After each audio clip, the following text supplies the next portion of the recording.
give you a little bit of my background. Growing up, I had two homes.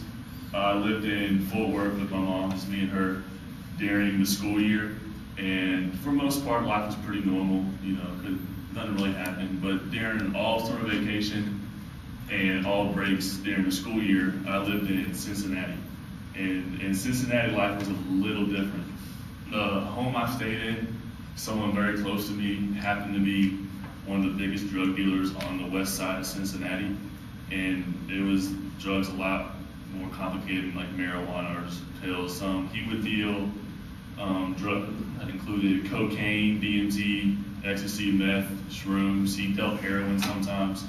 So seeing these drugs, to me, being abused and distributed for a long time was fairly normal. I didn't really think much of it.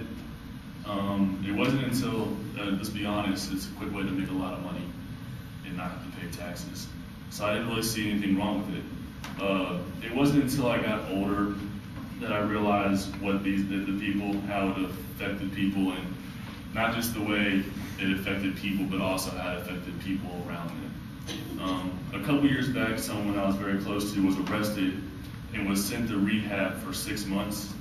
After rehab, I was very excited to see him clean. I couldn't wait for him to get home. And when he got home, it was great seeing him. Unfortunately, he was clean for 2 weeks before he was abusing again. This didn't just only affect him. His abuse took over his life and drove his wife away, who in turn, she took their young daughter with him. It got to the point where he was choosing to abuse and get high over taking care of his own families. He was basically choosing to get high over taking responsibility for what he should be doing. Though this is just an example of one person and one family, thousands upon thousands of people and families are torn apart and ruined by drug abuse each year. According to Stanton Peele, a drug addiction expert who writes for the Huffington Post, every person and their battle with drug addiction is unique. So if it's all treated the same, there's no wonder why so many people relapse after they go to drug rehab. He also goes on to say that he feels it'd be more effective if drug offenders got individual counseling rather than being sent to rehab, because he states that at rehab, offenders don't get enough one-on-one attention. He goes on to say that the prison system is overloaded with drug abusers and many court cases involve drugs. So he says it's come to the point where when it gets to that point in court, they literally just overlook it, hurry up, send someone to rehab, kind of dismiss it. They either give you probation, rehab, without really looking into what the individual is going through. Another problem is the amount of people who are being treated in the first place. According to drugabuse.gov, there are 23.2 million people who are in need of help, and only about 2 million of those abusers will ever get treated. And of those 2 million, 80% will relapse after they're considered rehabilitated. According to the rehabinfo.net, they go along with what Stanton Steele says, that each offender should be individually counseled regardless of the cost. And if they happen to get caught for a second time, it automatically should have to do a time in prison. Even though you can get drugs in prison, it's much harder, and people tend to get clean that way, especially if they're in prison for a lengthy amount of time. Another thing that is a problem with drug offenders who are on probation are not getting tested enough. This is according to the NCBI.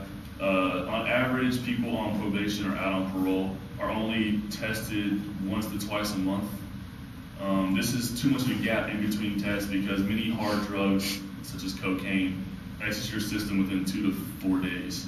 So it's not hard for someone to abuse for 3 weeks, get off for a couple days, and then pass a test and then re-abuse after that. These drugs just aren't affecting the abuser.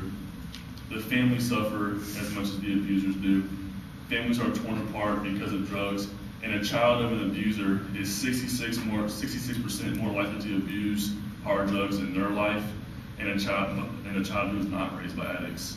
Also, a child of a drug abuser is 75% more likely to be exposed to some sort of physical abuse. Drug abuse is a disease that can be cured, and thankfully in some cases it is successful, but I feel that the success rate is too low. too many abusers who are fortunate enough to get help are reverting back to their own ways. So the amount of re-abusing is much higher than the amount of people who are staying rehabilitated. And something that's simple that y'all can do, I know it's kind of cliche, is that if there is someone out there who you know is abusing, give them help. I mean, even if it's something you're doing yourself, like get help yourself. Don't wait for someone to get arrested and have to go through all that, because they're going to go to rehab and they're going to be off by themselves and more than likely are not going to get rehabilitated. So if you turn them in yourself, you know they're going to hate you. If you stand by them throughout the whole entire process, they'll be more likely to hopefully not abuse again. And by hopefully saving their life, you're also saving the life of everybody around you. Thank you.